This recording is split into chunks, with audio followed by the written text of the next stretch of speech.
When I found out that Ethan West had moved the girl he was sponsoring from the front desk to his side as his assistant, my heart gave a sudden, inexplicable jolt. A woman's intuition told me this wouldn't be so simple. Ethan had always kept strict professional boundaries, and I could only hope he would hold his line. After all, no matter how perfect a man seems, if he's tainted, I don't want him. When Ethan walked in with that young girl holding onto his arm, the people around me reacted in all kinds of ways.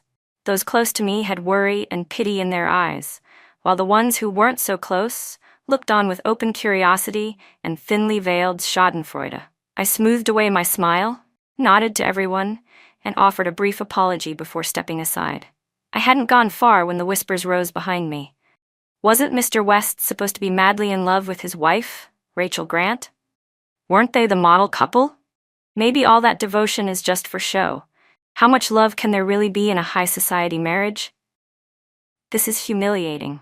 Rachel just arrived alone, and Mr. West shows up with his mistress on his arm. He won't even give her that bit of dignity. What's the point of this alliance, then? Another voice countered, "Enough. Don't jump to conclusions. You people just can't stand to see a couple actually in love. Calling the girl a mistress right away? Maybe there's another reason." Someone hushed them, and the chatter faded, but silence didn't mean the matter was finished. If anything, it only stirred up more speculation. I took a glass of red wine from a passing server. Just last night, this same man had video called me, angrily complaining that my business trip was dragging on too long, and tonight he was letting another woman cling to his arm at a banquet. The moment Ethan saw me, his eyes lit up. He broke off his conversation and headed straight toward me, but a startled little cry stopped him and drew my gaze back. The girl stumbled and fell into his arms. Her clear eyes flashed with panic as she whispered, "Ethan, my foot hurts."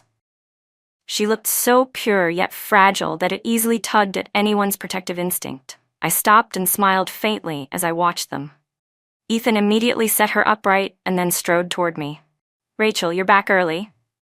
Why didn't you tell me?" He's usually calm and restrained in public, but his feelings slipped through in that moment. He pulled me gently into his arms and pressed a kiss to my forehead, murmuring, "I've missed you so much." A number of the sidelong stares faded away. I lowered my gaze and swirled the wine in my glass. My parents had something come up, so I came on behalf of the Grant family to discuss a deal. "I only arrived this afternoon," I said, pulling his arm off me. "Until I understood what was going on, the whole situation left me unsettled. It was all a rush. Since you said last night that you'd be here too, I didn't bother telling you in advance." Ethan glanced at his now empty arm, confusion flickering across his face. After 3 years of marriage, he knows this is a sign that I'm angry. Unfortunately, while he understands, someone else doesn't. The young, pretty girl stepped up and gave Ethan a sweet smile. "Ethan," she said softly, her voice sweet as sugar, and with her dimples showing she looked like a ripe peach, fresh and tempting. The way she addressed him made me lift a brow. "Since when did you get a sister I've never met?" I asked, my tone edged with irony. Ethan forced a small laugh. "This is Crystal White, the girl I sponsor. She used to be at the front desk, and now she's my assistant." My heart gave another sharp thump. From receptionist to executive assistant, calling that a meteoric rise wouldn't be an exaggeration. Just then, someone came over to speak with Ethan, and he stepped a few paces aside. Crystal immediately extended her hand toward me. "Hello, sister-in-law. Please take care of me from now on." I glanced at her outstretched hand, but didn't take it. My intuition told me again, this wasn't simple. From her behavior to her choice of words, all of it made me uncomfortable. "Assistant White, I'm more used to people calling me Ms. Grant. Of course, Mrs. West works too. And next time you accompany my husband to an event like this, please remember to keep an appropriate social distance. After all, you're not actually his sister." Maybe my tone was too cold, or maybe my words too firm, but Crystal's smile froze.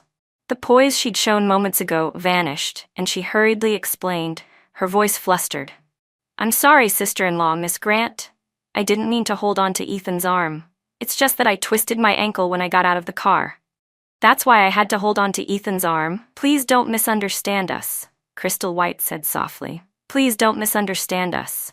My eyes swept over her girlish Mary Jane shoes and finally lingered on her pale, slender ankle. Whether her story was true or not didn't matter.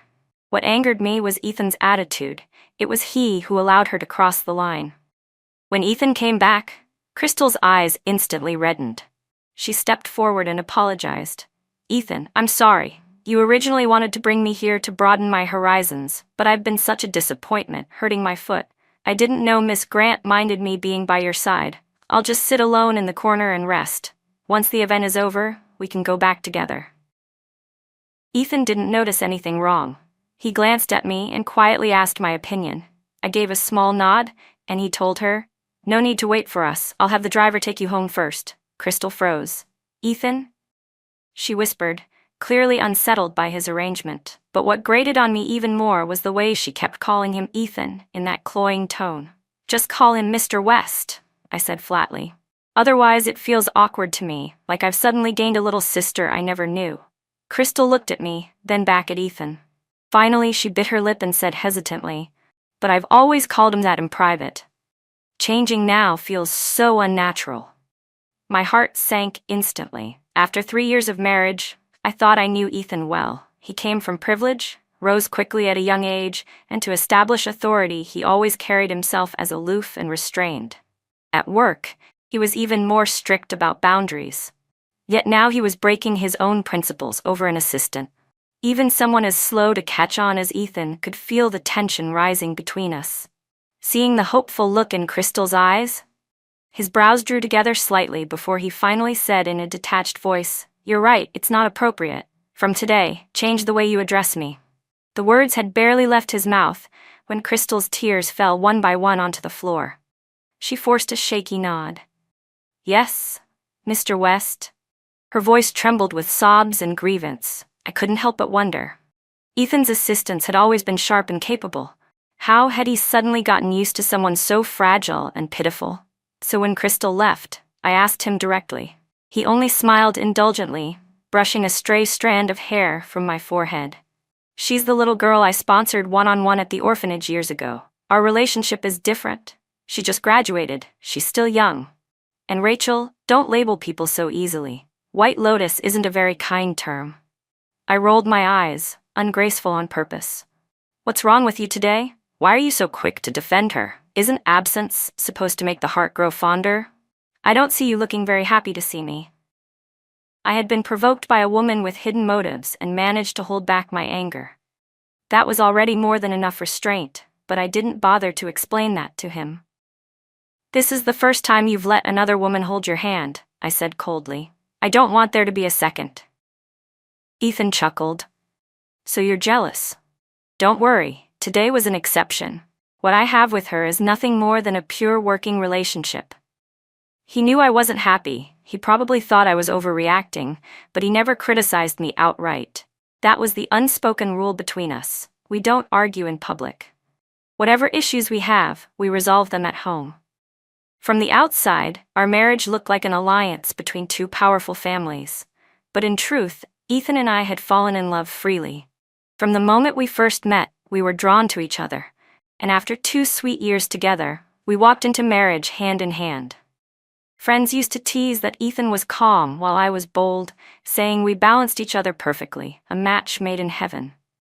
And it was true that after 3 years of marriage, we were still as sweet as when we first fell in love, rarely ever quarreling. So even I hadn't expected that the first real storm in our marriage would quietly gather and finally break without warning. I thought my behavior at the banquet had been enough to make my attitude clear, enough to warn Crystal White to back off. But when the car door opened and I saw her sweet, smiling face inside, all the anger I had been suppressing surged out uncontrollably. I was the only daughter of the Grant family, Ethan's wife. If someone insisted on ignoring the respect I offered, why should I keep up appearances for her sake? I stepped back to stand behind Ethan. "Let me explain this once. Ethan, if you're tired of our marriage, you can just say it. We can separate with dignity. You don't need to spend the whole evening deliberately humiliating me." Crystal froze at my words, then hurriedly tried to get out of the car to explain. "Miss Grant, please don't misunderstand. I only stayed because I thought if the driver took me home first and then came back for Mr. West, it would waste too much time. She limped forward, her face showing grievance, yet not daring to speak too boldly. I figured Mr. West would have to entertain tonight, and if he drank too much, I could take care of him. I've done it before, so I know how. Miss Grant, I really meant well, please don't take it the wrong way. Crystal's voice wasn't low, and I could feel people's gazes flickering toward us. Standing in front of me with her arms loosely crossed, the color drained from her rosy face. I could clearly see the look of pity in Ethan's eyes. Rachel, you're overreacting, he said quietly. Crystal is only my assistant, and what she's doing is part of her job. There's nothing between us. I narrowed my eyes and gave a sharp laugh. Do you think I'm stupid, Ethan? What employee would rather stay late instead of going home early? She's been your assistant for just over a month, but I've been your wife for 3 years. Who do you think knows better how to take care of you? And tell me, does a normal subordinate sit in your private seat waiting for you, instead of getting out of the car before you even open the door? In all the years I'd known him, I had never spoken to Ethan so harshly. And to him, it must have seemed like such a trivial matter. He pulled me gently into his arms and whispered, I'm sorry, it's my fault. If you don't like her, then I won't bring her to social events anymore. She's just a recent college graduate, new to the working world. Why bother letting her get under your skin? The joy of reuniting after being apart had quietly dissolved the moment Crystal appeared. Now even the last shred of warmth I held was gone, and the dignity I had been preserving for Ethan ended there. Crystal, sit in the passenger seat, Ethan ordered softly. Then to me, let's go, Rachel. It's been a long day, let's go home and rest. But despite all he said, my feet didn't move. For so many years, outstanding as he was, Ethan had never once given a girl who liked him any opportunity. This was the first time, and for the first time, because of another woman, he made me feel miserable. But he underestimated me. I was not some delicate flower clinging to him for survival. I was Rachel Grant, the proud daughter of my family. Anyone who truly cared about me wouldn't make me feel this way, and anyone who didn't, I had no reason to make life easy for them. That had always been my motto. So I quietly pushed Ethan away. You two go ahead. If I stay, I'm afraid I'll be sick to my stomach. Crystal gave a soft little sniffle, as if she were the most wronged woman in the world. That night she made me realize just how true the saying was, women are made of water. Ethan's patience finally reached its limit. He stared at me for a long moment, then gave a cold laugh. Fine. You just have to pick a fight with me tonight, don't you? Then do as you wish. Go back on your own. Crystal, let's go.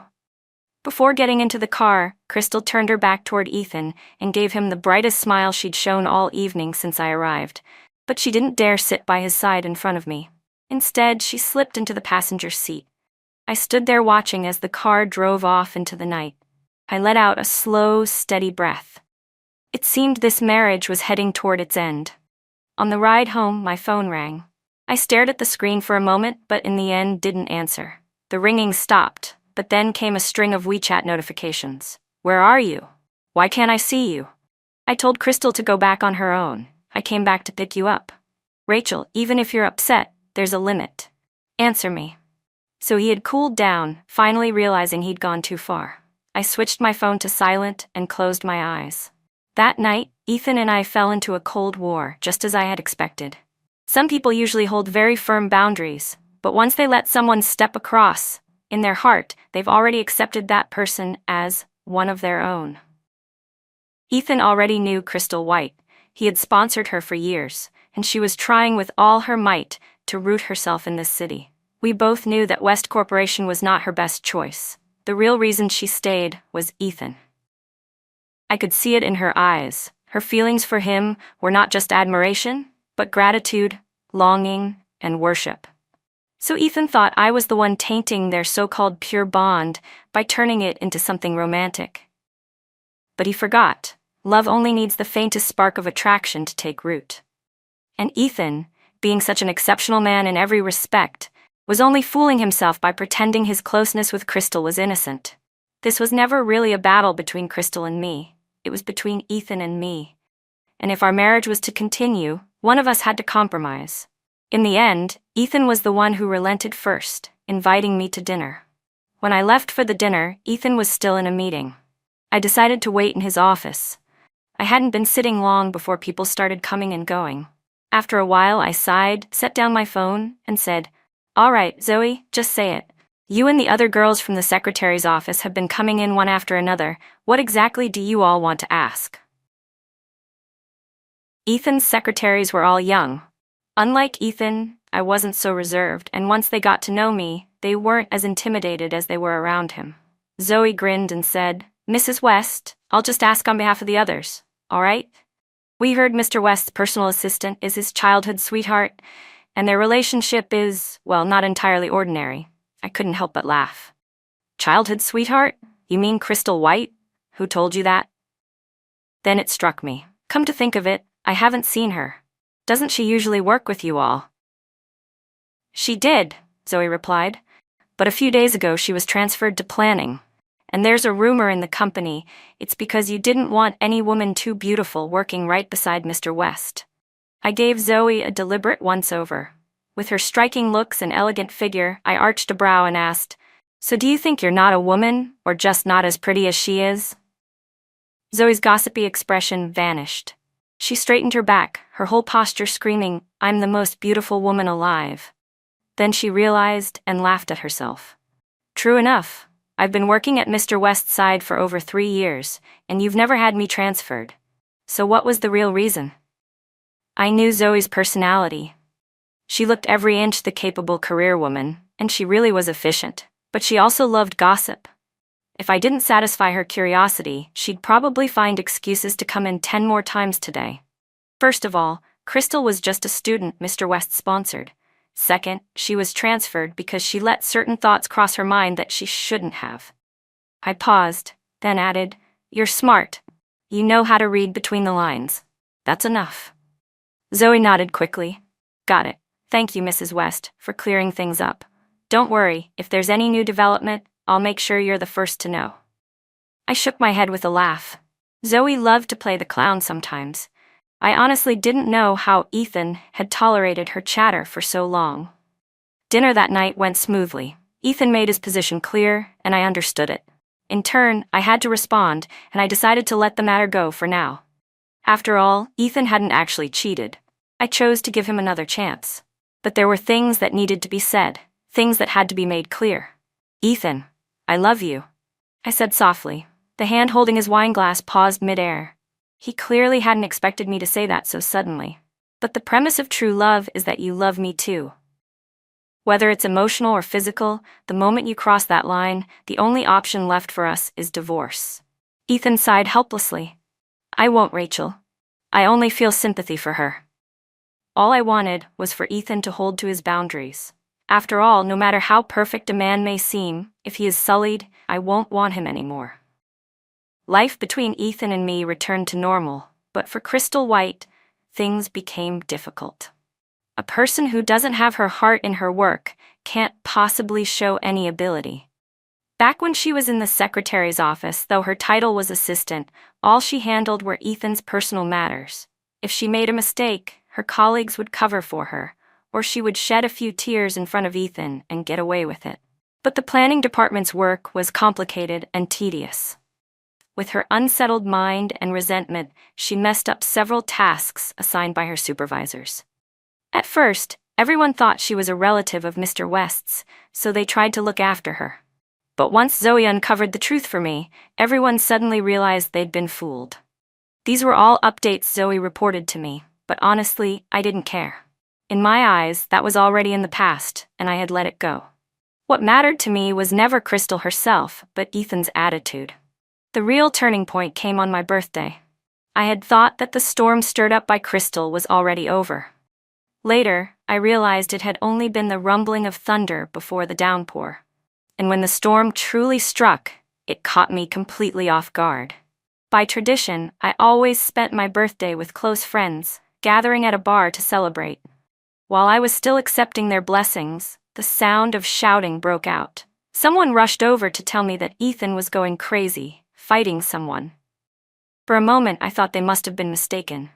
Ethan, the man who would only frown and fall silent even when he was displeased, losing control and hitting someone. When I reached him, Ethan was draping his coat over Crystal White with one arm. The lively bar had fallen utterly silent. Only the faint sound of Crystal's sobs could be heard. From the bar manager's apologetic explanation, I pieced together what had happened. Crystal had found out that Ethan was there that night. The staff refused to tell her which private room we were in, so she followed a strange man into a high-end suite. She had nearly been taken advantage of when Ethan walked in. One man, neatly dressed, the other, disheveled and panicked. Days of pent-up grievance burst out all at once as Crystal clung to Ethan and wept hysterically. Once she had been able to hold his arm and attend banquets. Now even seeing him had become a struggle. That kind of plunge in just 1 month was more than she could bear. If her earlier weakness and grievance had been partly an act, tonight it was raw and real. Through her tears she choked. "Ethan, Dodo is dying. I can't reach you. At the company, Secretary Zoe and the others block me. My colleagues isolate me, and now even Dodo is leaving me." When Ethan heard that, he turned toward me, and I saw the open disgust in my eyes reflected in his. His hand around Crystal's shoulders tightened as he raised his voice before all of our gathered friends. "Rachel, she is just a helpless girl. Just because I've cared for her a little more, you would wound her like this? I respected you, loved you, so I've given in again and again, but you still play these petty tricks in secret. Do you take some kind of pride in this?" It was the first time Ethan had ever lashed out at me. So the man who had always been cold and aloof could also lose control, grow furious, and shout, "Rachel, if you can't open your heart, then our marriage has no reason to continue. I will not stand by and watch you turn into someone who only bullies the weak while sitting on a high horse." From beginning to end, I didn't say a single word. What could I say? That Secretary Zoe blocked her out of duty, not because of my orders? That Ethan had deleted Crystal's contact information on his own, not at my urging? Or that I hadn't known Crystal would come tonight, and whatever harm she suffered had nothing to do with me? No. I didn't want to speak. All I knew was that on my birthday, my husband was holding another woman in his arms, and in front of our mutual friends, he scolded me without even trying to sort out right from wrong. The feeling was unbearable, like countless fine needles stabbing into my heart, like endless rain pressing down until I couldn't breathe. Ethan didn't come home that night. The next day, word spread through the company that he had exploded in anger for Crystal White's sake and used it as an excuse to rectify the office. He declared to everyone that in his company there must only be mutual support, that bullying would never be tolerated, and that deception or insubordination would be punished severely. He demanded that Zoe, the chief secretary, apologize publicly. Zoe refused. "I did nothing wrong. I followed company procedure. If Mr. West insists that I'm at fault, then my only mistake was failing to realize how important Miss White is in his heart. If even Mrs. West had to endure Mr. West's fury last night, then what right would a lowly employee like me have to complain? Mr. West, I resign." Ethan didn't try to persuade her to stay. On the spot, he approved her resignation and at the same time promoted Crystal White to chief assistant, directly replacing Zoe. Overnight, the entire secretary's office was gripped with fear. I felt guilty and reached out to Zoe, extending an olive branch. But she only smiled freely and said, "With a leader who can't distinguish right from wrong, this company will collapse sooner or later. I'll just take this as leaving early. It gives me time to rest." I admired her attitude and promised that if she ever wished, the Grant Group would always welcome her. After that, Ethan and I began living apart. To be precise, he was the one who moved out. He didn't ask for a divorce, and neither did I, but the anger between us never faded. He knew exactly how to hurt me most, cutting not just the flesh, but the heart. So he held a grand funeral for Crystal White's dog, Dodo, making sure everyone noticed. He was never a dog lover. But since he had given her that pet in the first place, he used it as a reason. He took her to private charity galas, bought her a necklace worth millions just because she said she liked it, and fastened it around her neck himself. They attended industry summits together, worked late into the night together. One photo even surfaced, taken from a high rise, where the edge of a man's suited figure could just be seen in the corner, captioned, You work hard for your dreams. I'll watch over you among the city's lights. And there I was, alone in our once shared home, scrolling through Crystal's social media posts. Her pinned post showed a pink Dior haute couture gown with the words, "My CEO brother always says my past was too bitter, so he'll raise me all over again, so that from now on my life will be only joy, no grudges." The post drew countless envious and jealous comments. Friends forwarded me screenshots of her posts on Moments as well. After all, she was now Mr. West's chief assistant, and she had added many contacts who knew both Ethan and me. Everyone was curious. How could I lose to someone so obviously manipulative, flaunting her ambiguous charm?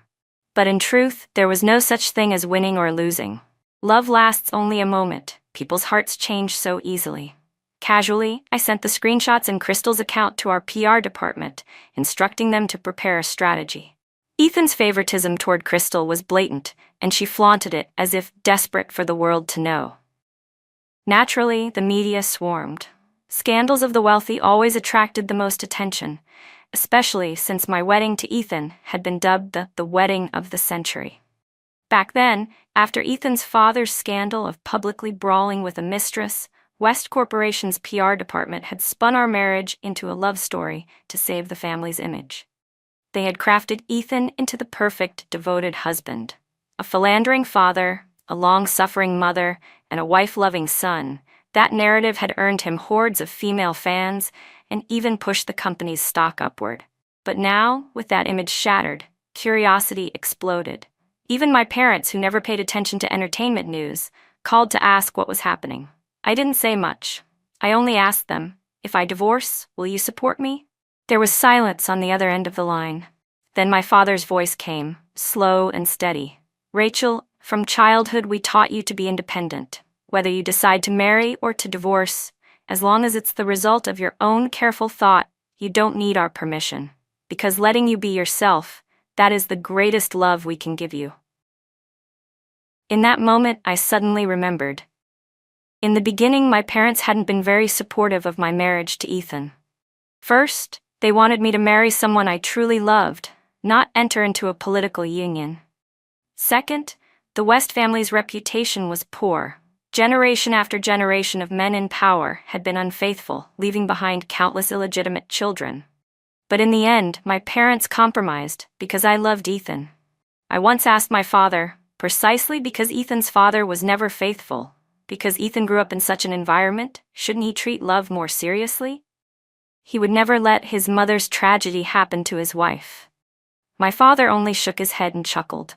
"Rachel, you don't understand men at all. A man will never truly empathize with his mother, because he is a beneficiary of that system. Ethan's father may have been unfaithful, but he still gave his son everything: love, wealth, and the position of heir. Ethan won't resent his father for his mother's suffering. On the contrary, he may even think his mother was too narrow-minded. That's what family culture is: subtle, unspoken influence from parents." Then my father's tone shifted. "But if it ever comes to that, it's no matter. People feel unwilling only because they've given too much and received too little. Just remember this: when you love, give without reserve. When you stop loving, let go cleanly. That way, no one can hurt you." I nodded. I understood what he meant. Before loving Ethan, I had to love myself more. "Go on then," my father had said. "Run toward your love, build your family. Whatever the outcome, it will be your experience." In the end, he couldn't hold back. He drew me into his arms, his voice firm yet gentle in my ear. "Rachel, you are the only daughter of the Grant family. Remember this: your parents and the Grant family itself will always be your strength." Back then, I thought he was being overly pessimistic about my marriage. Now I see it for what it was: wisdom. He didn't believe in it, but he didn't stop me. He only offered gentle reminders and stood behind me as a shield. That was how I had the courage to marry Ethan for love, and also how I had the strength to walk away without hesitation when love was gone. Public opinion only grew harsher. Resourceful netizens dug into Crystal White's social media, and within a single day the West family dominated 3 headlines in a row. Under such enormous pressure, Ethan finally buckled. This was not what he had expected. His original intention had only been to tame me. But Ethan forgot. I came from the same kind of family as he did, raised with the same kind of education. The only difference was that he was male and I was female. Why did he assume that in the end it would be me who was tamed? Ethan called and asked me to attend a banquet with him, to clear the rumors of his affair. I agreed, but not by attending a banquet. I demanded a press conference instead.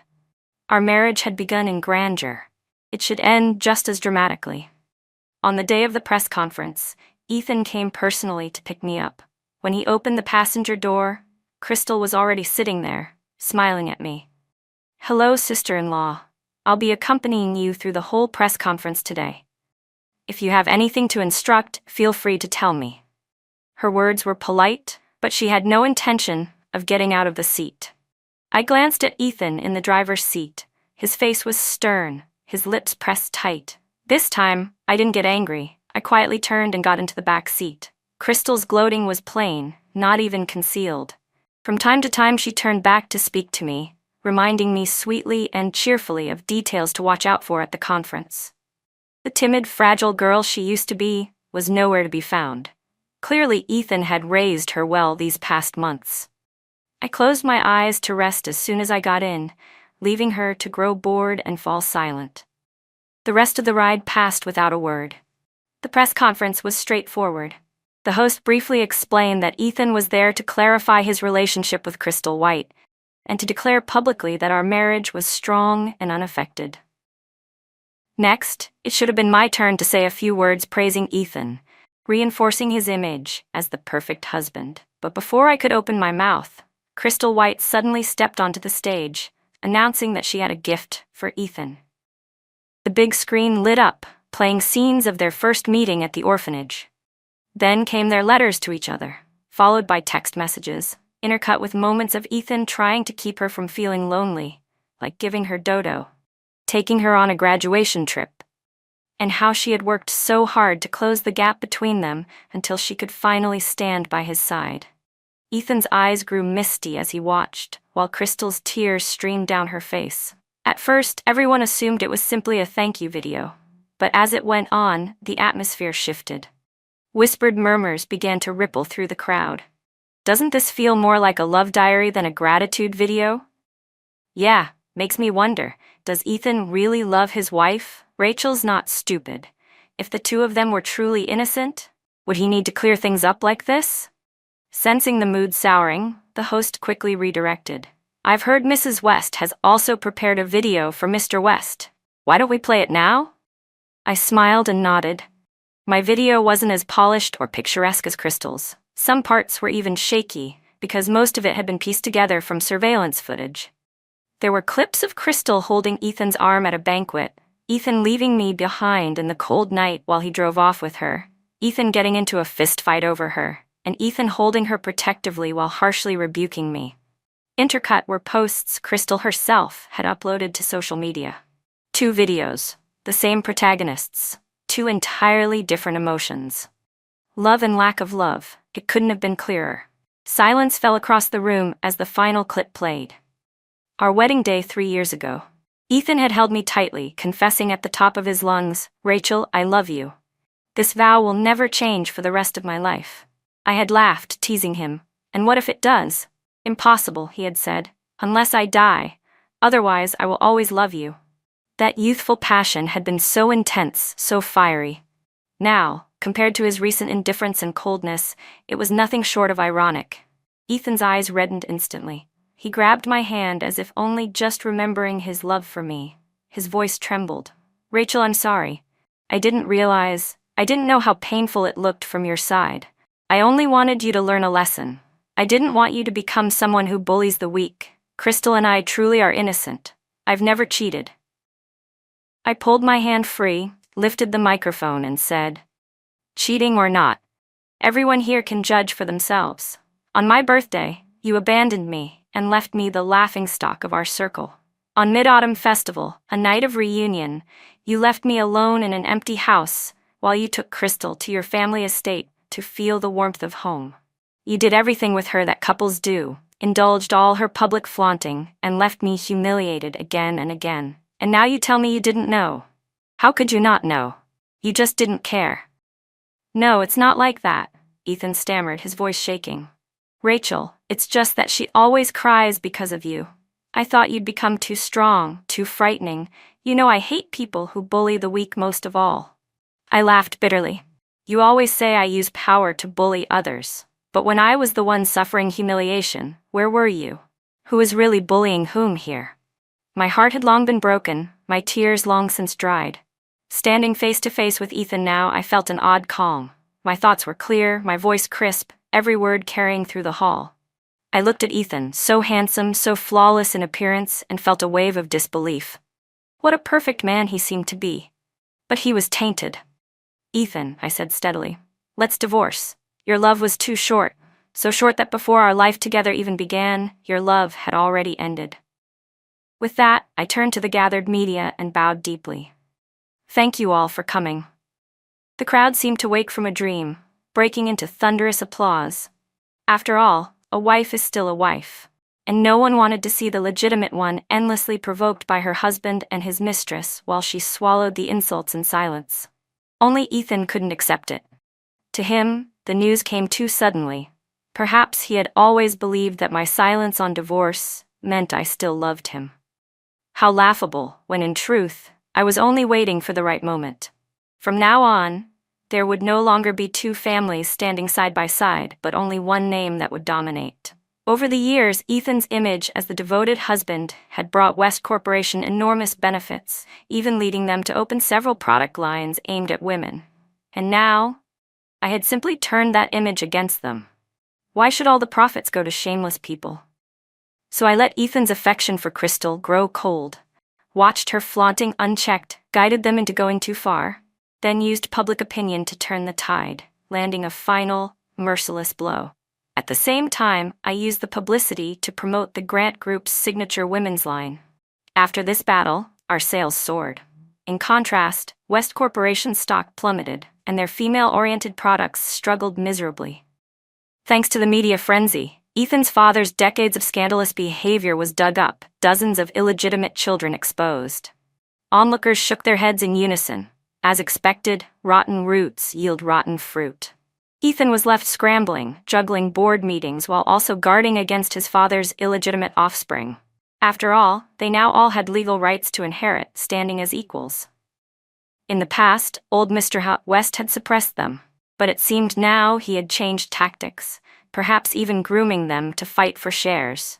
Even under such pressure, Ethan still refused to divorce. He didn't believe I had truly stopped loving him, naively convinced I had only misunderstood his relationship with Crystal.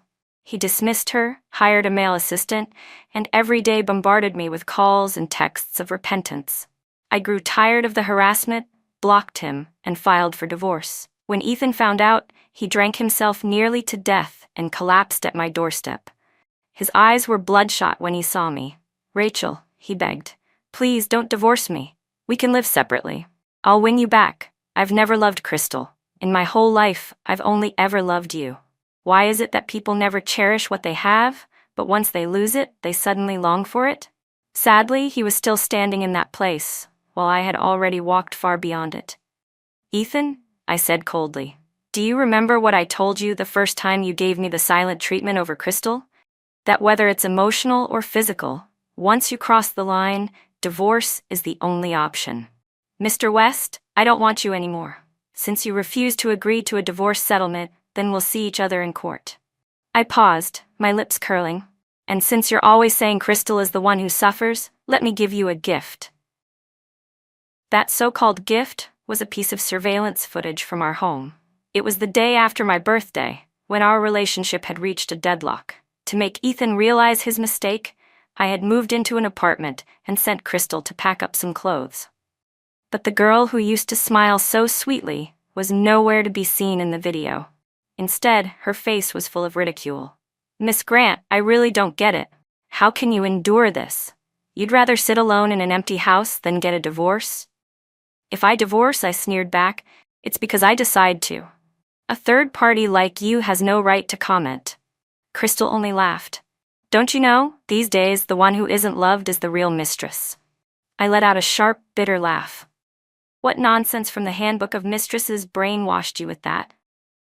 A third party refers to someone outside the marriage, the one who intrudes, who forms an improper relationship with a married man or woman. I, Rachel Grant, married Ethan West in a grand wedding, received the blessings of family and friends, and hold a marriage certificate recognized by the law of this country. And you think you can strip me of that title with just one sentence? He doesn't love you. Who gave you that kind of confidence? Was it Ethan? Was it because you thought if he were ever on his deathbed, you'd be the one allowed to sign his surgical consent form?